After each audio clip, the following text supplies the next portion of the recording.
2023 meeting of the Southwest Tech Board. First item, public comments. Anybody online? I have one. Yes. I just wanted to note that the construction trades class built a public object.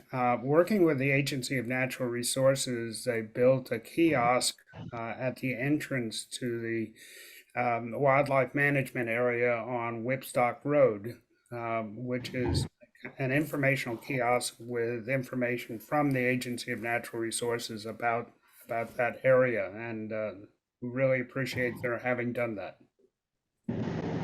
Thank you. Also, the building trades, I found out, also built this little pavilion on top of Harwood Hill across from Sunset Playland to protect the pre-K children. They have a roof and a pavilion below to help out.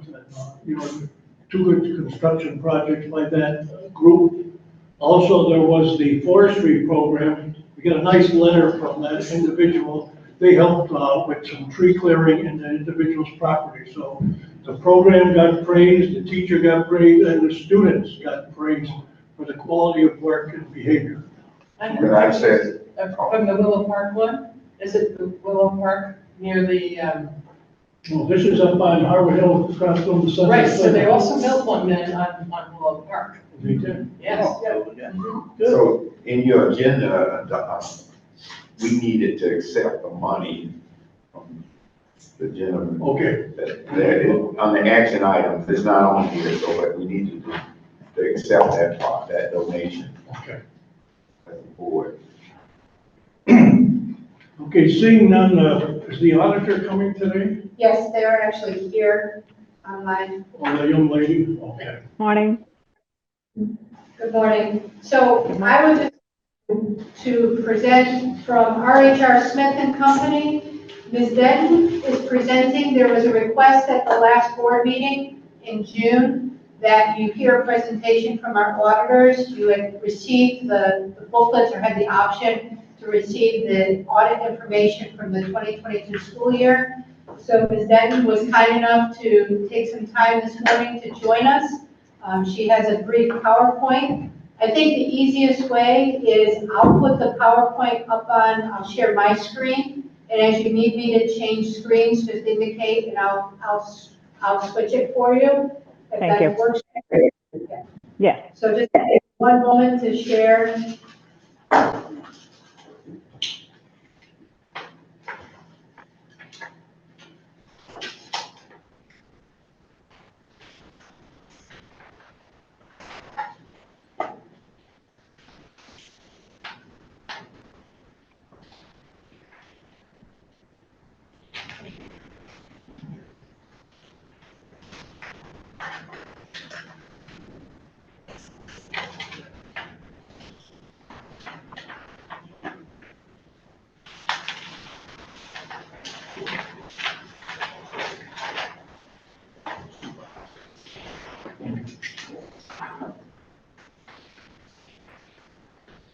And then I just want to make sure, can everybody, both online and in the room, see the PowerPoint?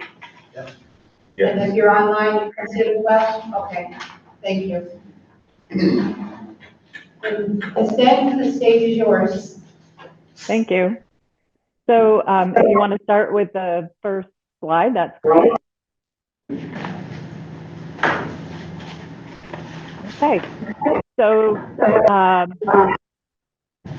I have a lot of background noise that I'm hearing, and so if I miss a question, please just let me know. It's a little hard to hear sometimes, but thank you for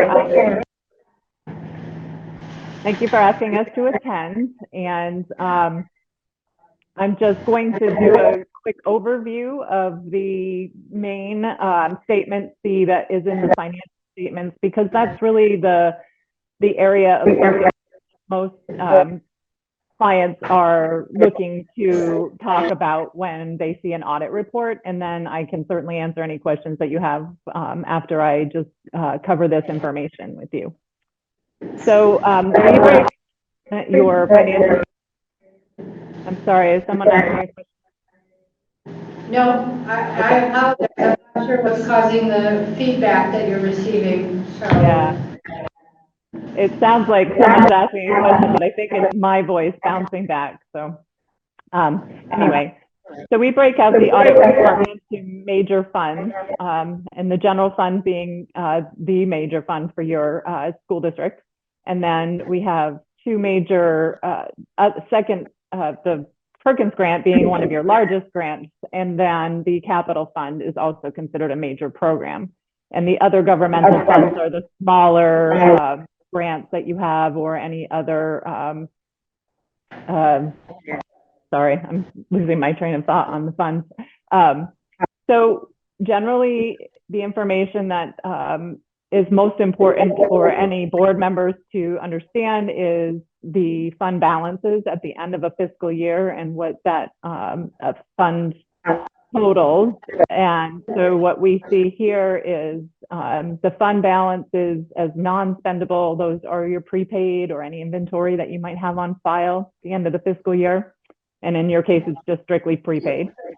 And the assigned fund balances are for committed, or a committed fund balance is for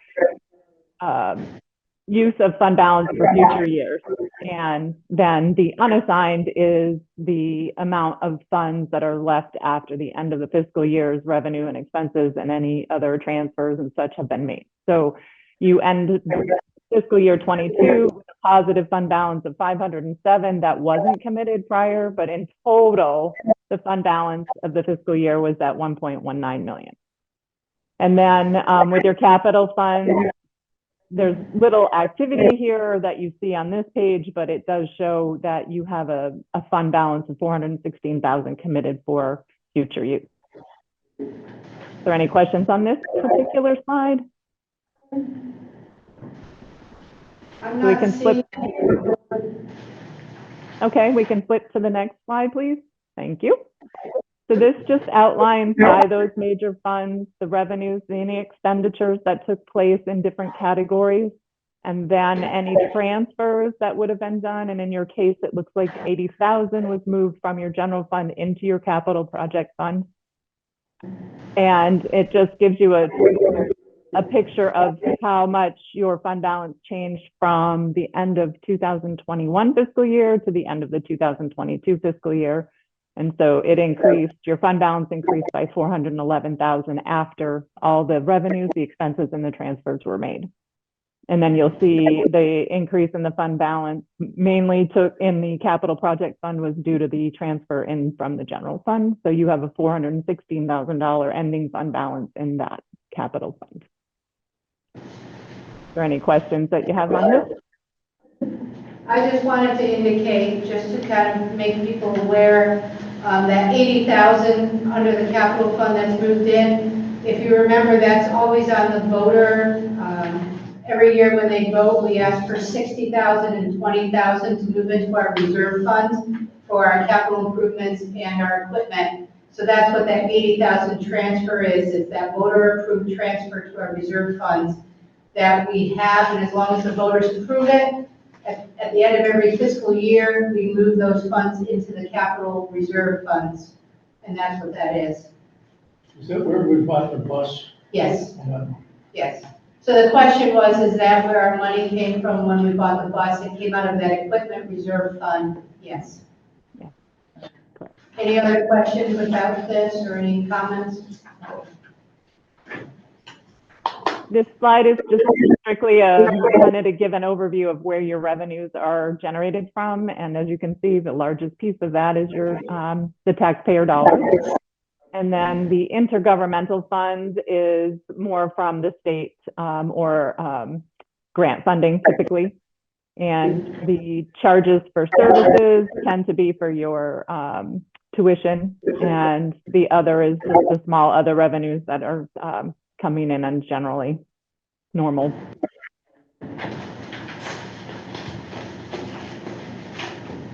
And this slide just shows the same thing, but on the expense side. So you'll see the largest piece of the expenditures is for your instructional programs, and then support, such as the nursing and IT things, business office, And the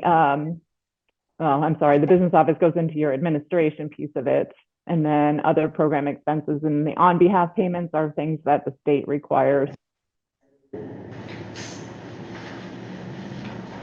that's kind of all I have as far as the presentation. Happy to answer any other questions. I do want to say that Rebecca was really great and she provided us everything that we needed. And she had great feedback when we handed the management letter. There was just a comment with regard to controls for oversight on the bank statement reconciliations. And I know staffing is tough because you're very slim in the business area, but Rebecca came up with a good process and that's been put into place. So we really appreciate her taking the time to figure out how that could work for your entity.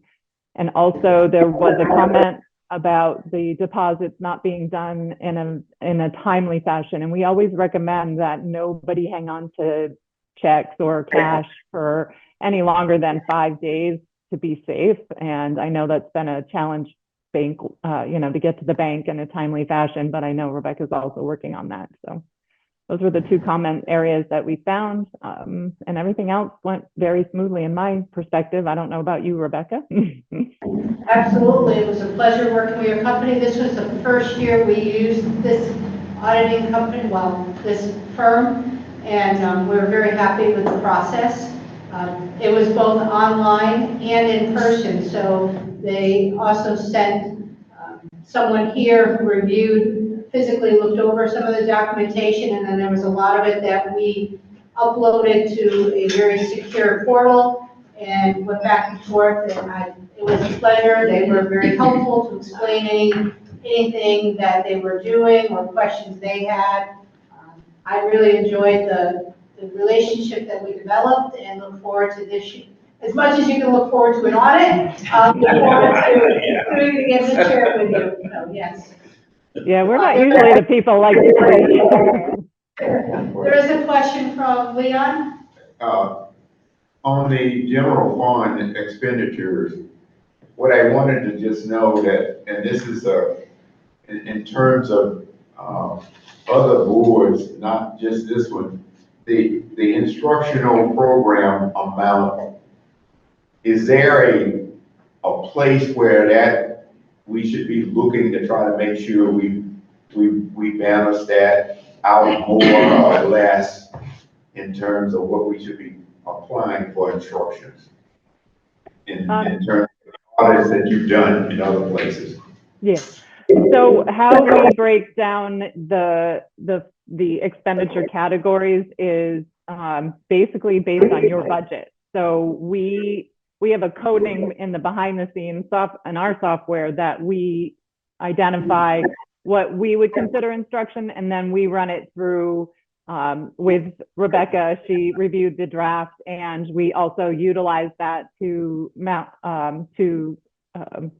reconcile with your budget. So those where those figures come from, and we break them into those major categories. So I'm not sure if that totally answered your question, but in the audit report itself, you can see a better breakdown of that budget to actual, and then what we put in some of those categories, or along with Rebecca. So basically what I was saying, with other firms that you do, when you do the audit for the school system, whether they're running 60% or whether they're running 30% in that category, and I was just trying to figure out where we were in that area. Oh, understood. Okay, sorry. I honestly don't have a good answer to that question, because certainly each entity has a different, we all maybe are schools, but there may be higher expenditures in support area versus instruction. So are you within a reasonable amount based on your entity? I would say yes, but I can't really compare you to another district in apples to apples as far as instruction, because there could be something much different in their programs versus yours. But I would say in total, your percent of expenditures for instructional program does run within that typically reasonable amount of percent of your total budget. Thanks. You're welcome. Any other questions? Oh, yes. Regarding the last slide, general fund expenditures, is it typical for program expenses to be at 0?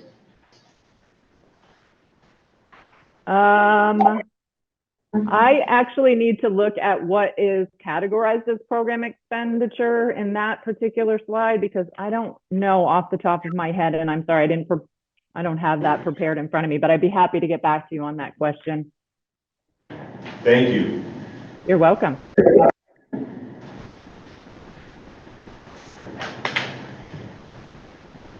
Any other questions? Okay, seeing none, thank you. Appreciate your talking. You're with us. welcome. You're welcome and look forward to our continued business together. Thank you. Thank you.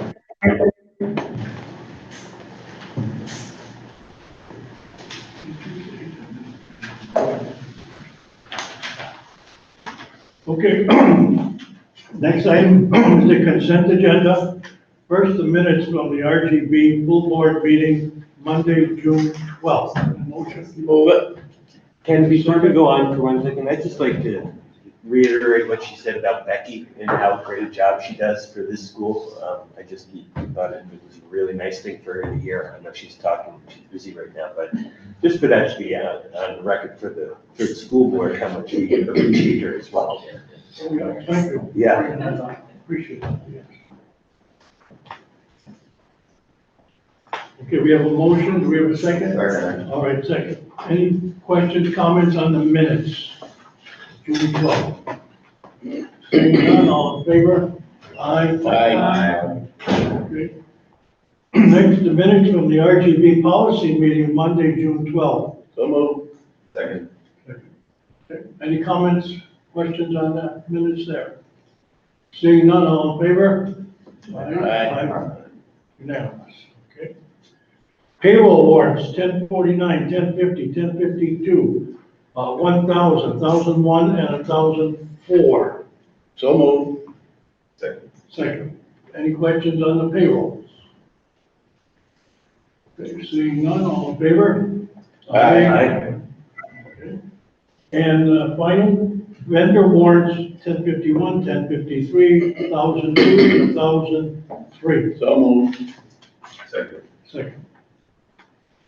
Okay, to be honest, I did ask Becky about the monthly bill that we paid to Mount Anthony, $20-something thousand a month for rental of this place, and then another 11,000 for custodial, basic custodial work. And I just want to let you know I was looking into that. Also, these chairs that we have here, I guess those were paid for by the water damage that we had too, because they were big chunk of money, as well as the cameras and video equipment. But again, that was paid for with the insurance from the flood that we had here. Can I ask you, but what was our deductible on that after it was all said and done? Nothing. No, oh, really? No deductible? Okay, perfect. I love those chairs.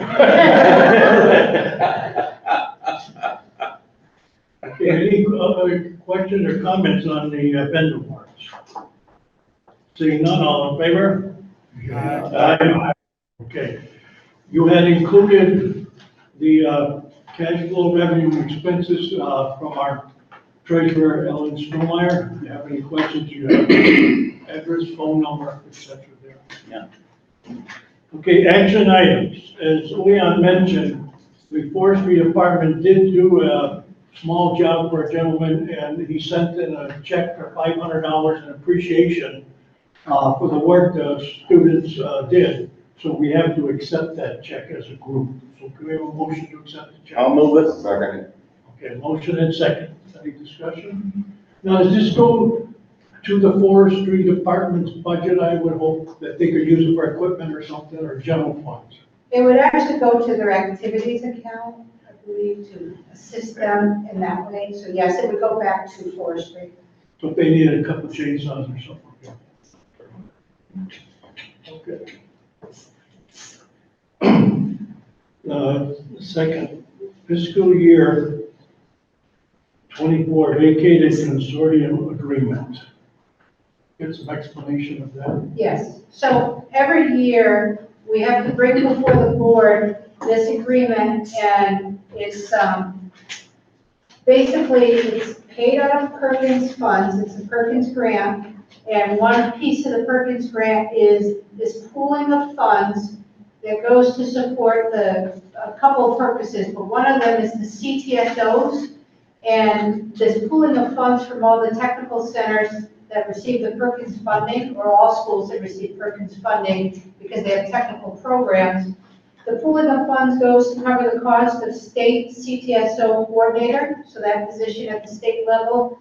It goes to assist for any conferences for CTSOs, including officer and advisor training. So again, it doesn't necessarily come out of our general fund, so it's not taxpayer funding, it's the federal funding from the Perkins grant, but a portion of that Perkins grant goes into this pool of funds to cover these expenditures towards CTSO opportunities. So the roles that they have at the state level and any training for all of our advisors. And as you know, we have very strong CTSOs that participate in competitions, participate in trainings every year. They go to conferences, and they're lucky enough that they've also gone to national conventions. So this is a very important part for our school. This is asking you to agree that we participate once again and use some of those Perkins funds toward the pooling of them to support the CTSO positions that are at the state level and any of the trainings that they provide. And we need board approval, and then the superintendent, once the board approves that we do this, the superintendent signs off, and we take a portion of our Perkins funding and pay toward this. And we've had this gone before the board. We did this last year, the year before. So this is something we do at the start of every school year. So that is what we're asking once again for this school year, FY24, that the board approve our portion to be paid out of Perkins toward this consortium, toward this pooling of funds. And we have $2 amounts out of our Perkins. We pay $18,833 for one portion and $1,562 for another portion. But again, we are at a smaller percentage. I mean, we pay 8.54% because of our size of our school compared to other tech centers that may be larger. So it's based on our population, our student population, and compared to other tech centers. So they divide it out. Not everybody pays the exact same price. So it's based on our number of participants, our number that utilize those programs. So Can we have a motion for that then? I'll move it a little bit. Like I said, basically, I think we're just accepting this document that we're agreeing to follow the guidelines that the Perkins people have set up for us. Yes. Second. Yes. Second. Question? No. Okay. Any questions? Okay, all in favor of the agreement, raise your hand. Aye. Aye. Okay, a nomination. So you should have a copy of the nomination form. We're asking the board, we are nominating Melanie Letourneau to be a long-term substitute to fill the position temporarily for our work-based learning coordinator who will not be able to start the school year with us due to health issues. So it's a temporary substitute, but because it's going to be long-term, we felt that we wanted to bring it before the board because the length of time is going to be longer than just a day here or there. She has already been in touch with our work-based learning coordinator. To give you a little bit of a background based on this nom form, we have put in place due to timeframes. Fingerprinting does take a little bit longer, but we have in place and any in-house things done for the criminal background check. Her education, she has a bachelor's degree from SBC in business management, human services, and an associate's before that in business and secretarial science and English. her most recent experience has been working for 14 years for the Vermont Department of Labor as a job center specialist. And what a perfect background to fit into our work-based learning, trying to work with the community to place some of our students out there for work experiences. I mean, she's been in that environment for more than 14 years, but the last 14 years as a representative of the Department of Labor.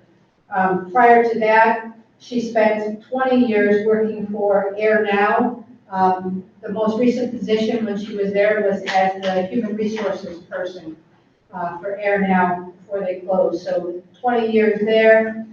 She did have some years back in the 1990s as para at MAU-MS, so the middle school. At that time, I believe back on when it was on the old school on East Main. Main Street. So she was interviewed. There were 2 applicants that we received for the long-term sub position. She was interviewed, and Superintendent Lawler is bringing her nomination before the board. Based on the contract, because she is a long-term substitute, we do need to apply for a special teaching license for her. So Superintendent Lawler will do that process, receive that special teaching license, and she will be offered all the benefits and falls under the teacher's negotiated contract because it is a long-term sub. It doesn't mean that she will accept any benefits. It just means that as far as salary placement, it's not the payment of a sub, it is the payment of a teacher at her experience level and degree level. And that's contractually in the teacher's contract for a long-term sub. Our hands are tied with that. That's what we need to do. And that's only for the term that she is with us. So let's say she leaves in the middle of December, then the benefits would end in the middle of December. If she leaves in January, the benefits would end in January if she chose to take them. So here, what I've given you for the long-term sub is where she would be placed on the teacher's salary grid for a bachelor's degree with following our rules for every 2 years of work experience, she would get 1 year of experience on the teacher's salary grid. It would be step 8, experience level 10, because that's the maximum we can give a person coming in from the business environment based on that contract. So if she were here for the year, her salary would be that $55,226, but it's going to be prorated based on the hours and days she works, and I have that broken down as well on the NOM form. And it comes from the salary that we normally would have paid for a work-based learning coordinator. So that's the funding source. So I'm asking for the board to accept this nomination as presented. Motion to accept Ms. Letourneau's. So moved. Second. Any discussion? Thank you. It was a good description of background. Okay, all in favor? Aye. Aye. Okay, we have 2 policies for warning. Now, again, warning is not adoption. So we're going to warn them at this meeting, and then changes or whatever else can happen before we ever adopt these ones. Okay, people can make comments on these as well. Okay, we'll do one at a time. Policy F3, fire and emergency preparedness drill required by the Agency of Education.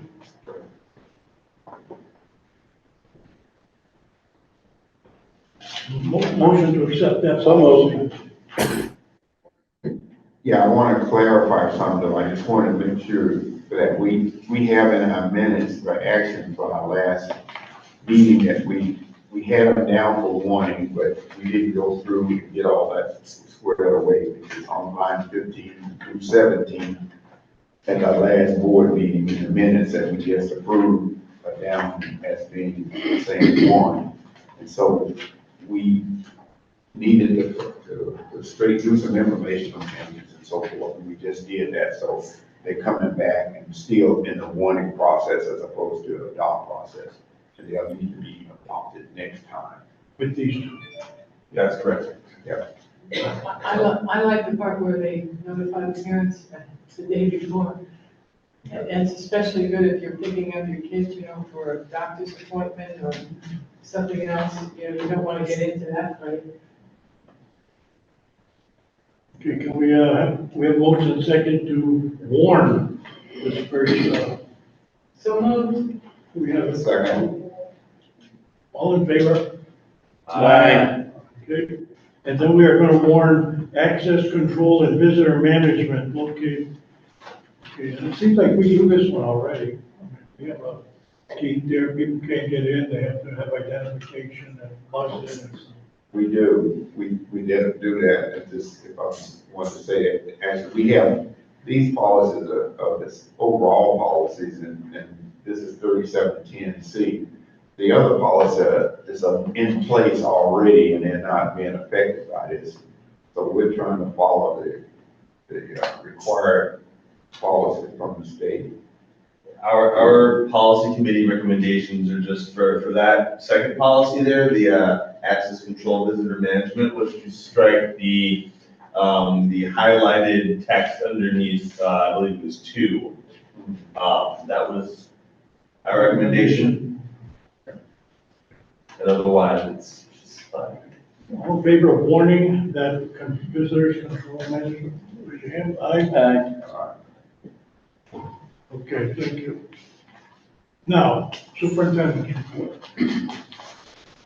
We have none of this one. The only thing I can say is, on behalf of the superintendent, is that the school is getting freshened up and we're getting ready. A lot of teachers have been coming and going, getting their rooms ready. See a lot of activity happening these last couple of weeks, and we're all excited to looking forward to a brand new, great school year. So, Thank other you. than that, currently, we do not have anything else from the superintendent. Thank you.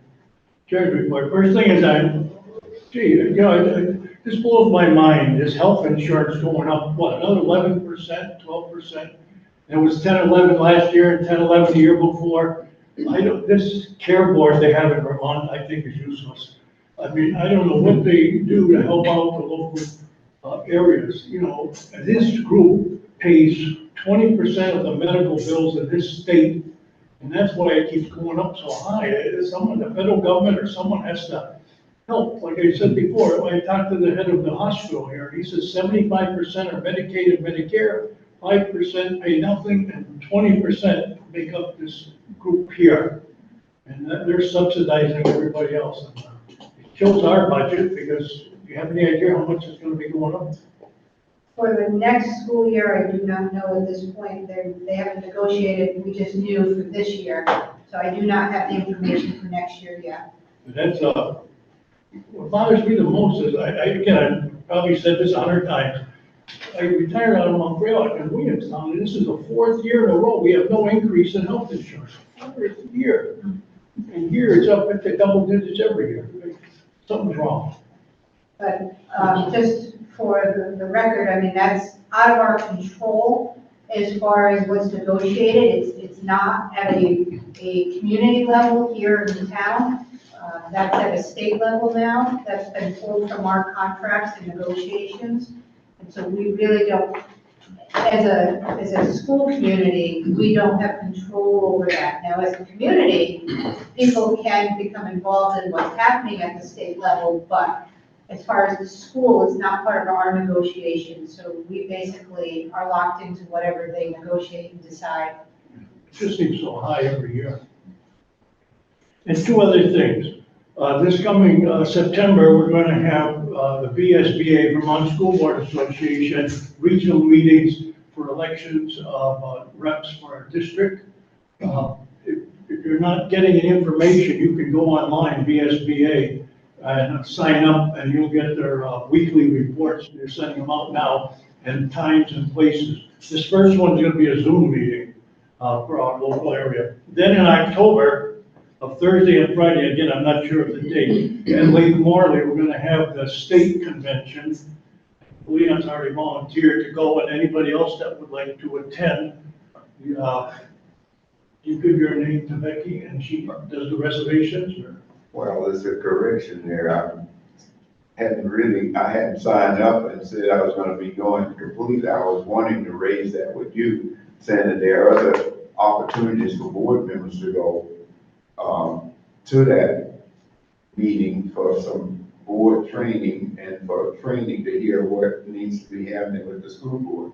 So, They usually have a national speaker and local speaker. And Right, it's usually very good, it's 26 and and 27. Right, and that's all I was trying to bring it up, because we need to be getting other board members interested in signing up to go. And not that I'm volunteering to go, I'm on another board that I be on, and I'm trying to not represent two boards, at the same time, when we have more board members that can attend these meetings. Yeah, and you know, you could also bring your spouse with Jeff and pay for their meals. You know that. Been bring it back, won't kill You have paid nothing. I'm interested. Okay, so again, if you're interested, go online, VSBA, and I think you talk with Becky and she can give you some information as well on that. The district doesn't pay registration fee, meals and room and board and stuff like that. And every school board member here get that notification, and then you get multiple notifications. If you're not getting information from the school board association, something is wrong. Because everybody should be seeing those emails coming to them saying what's going on. Do you get those, Glenn? I'm working with them now. You get those? I got this last night. I'm sorry I'm late, guys. I texted Mike this morning. I had a 9:30 that ran long. Sorry, we're happy to see you anyway. We're happy to see you anyway. Okay, is there anybody that has anything else they'd like to bring up today at the meeting? I just want to bring up, it says $250 per person to attend the fall conference for the VSBA. And there's also your meals. Yeah, $75 to attend the Thursday night banquet. That's covered, is what you're saying? Yeah, oh yeah. Yeah, that's- that's all covered if you want to go as a board member, the district pays for that. Okay. Any other questions? I just encourage everybody to start to go and do that. If you haven't been there, you'll see what all the school board members, Jackie, myself, and Ken, just about go every year to those things. And then sometimes the districts, other school boards participate at these meetings. We finance, we take some stuff from the technical center. Last year, Pete did a lot of things trying to get stuff for the tech center. And you can speak to that, but you can't speak to it if you don't go. They have wonderful speakers, and by the way, it begins on the 26th at 8 a.m. So if you're from here, you should go up the night before, and that's also paid for. You know, it's a nice setting, it's a beautiful setting, and it's in autumn, you know, so the leaves are still turning, and you meet a lot of people, and you could, if you get there the night before, you could play around with the golf. And you can play hard. No, it's not. Yeah. It's education. Okay, any other comments? Seeing none, I'll motion to adjourn. So moved. Seconded. All in favor? Aye. Aye. Thank you.